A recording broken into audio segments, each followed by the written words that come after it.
it looks like that when you stamp it, and then I colored it. And I made stickers with my Xyron out of these. And also some of them are just stamped. And anyway, yes, and this is also my stamp. And this is a stamp that I tried to make, but it failed. This little bee right here. But I still use it because I can go over it again with my pen or marker or whatever. But then Franklin made this stamp for me using my drawing, and so I like this one that he made for me. And these are the bees. It's the one I made. I made it double-sided, but... And this is the one Franklin made for me. And then this is also the stamp that I made of the birds using a picture that my sister took. And so this was all about stamps that I had carved for myself, or that Franklin did. And so you probably can see here, I've got some bleed from this page. I was experimenting with dilutions and other things in my new stencils, and it kind of failed, but I still think this is kind of pretty, even though it didn't work. Okay, and then I went crazy with making cutouts or tracings of my hand, and these hands create beautiful things. So yes, this originally was inspired by something Effie was doing, and then, like I just said, I went crazy. So there are several. Then I thought, okay, maybe we'll do one caught red-handed. Loving these creative hands. And then I wanted to experiment with molding paste, and I did put the molding paste on, and I had one of my new stamps on that I really like. I was going to color it, but I liked it just like this, so I left it. Reach out in kindness whenever you can, is what that says, in case you can't read it because it's too small or whatever. And these are Franklin's hands that I traced. A stencil and journaling, and this type of journaling around something like this was inspired by Effie, I think, or somebody. I saw somebody on YouTube, if it wasn't Effie, that inspired that.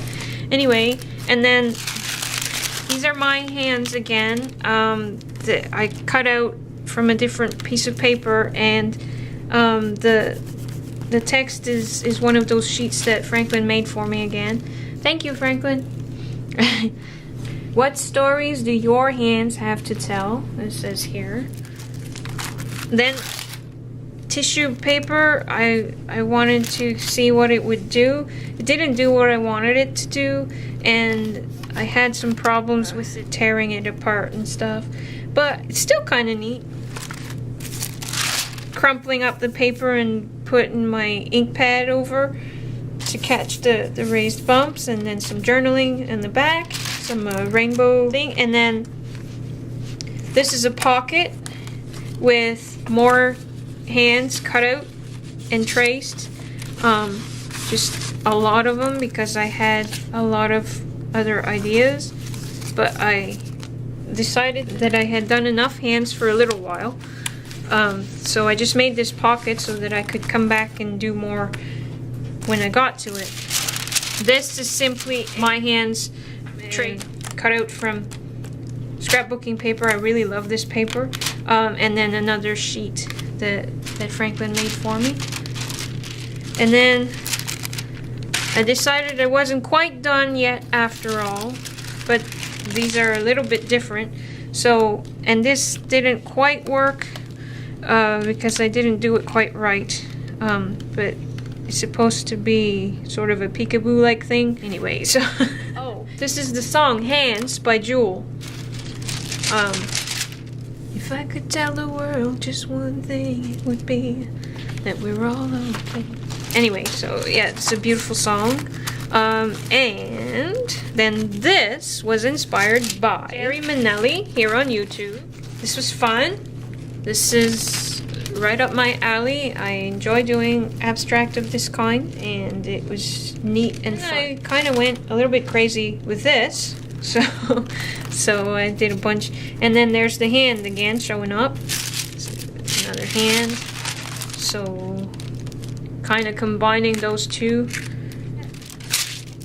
That pattern idea inspired this flower and this butterfly and that bee insect of some kind. Alien insect probably. And that snail. And it also inspired this alien. Well, I saw this alien in the patterns. And I kind of like her eyes. This was, I watched a webinar from the guys that made the book Journal Fog. I'll have a link to the book or something. Yes, and so I followed along during their webinar and did some of what they were showing. And I think it's really cool, and I would love to have that book. This is also that webinar. These are inspired by magazine pages.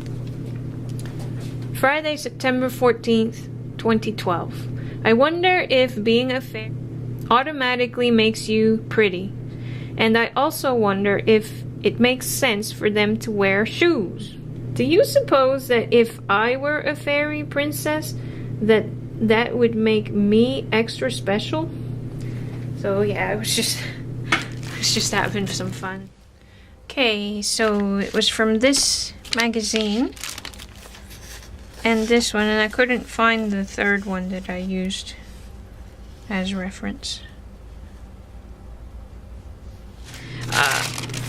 But I really like her wings. I made her wings out of tissue paper and pen and watercolor crayons or pencils. Then I just wanted to use a lot of these flowers that I made for myself, book text and other scrapbooking paper and such. Her eyes are the good part of this one. Oh, okay. Meet Rexy. This was a dream, and I really love him. He's so cute. Okay, I don't mean to brag, but I love him. And so yeah, here I'm telling the dream and showing the bits that I used from magazines to help me draw him. And so yes, anyway, he was in a museum-like place and of a dinosaur age, but he was in our time. Anyway, it was strange, but really, really cool.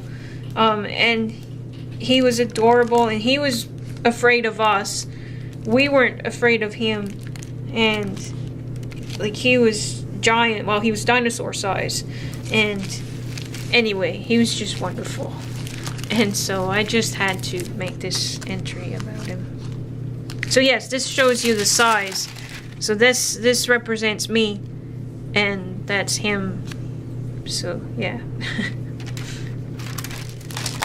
Okay, and this was an idea I had, and then I turned this into a painting. And again, the painting is at home, so I can't show you, but this is Mother Nature.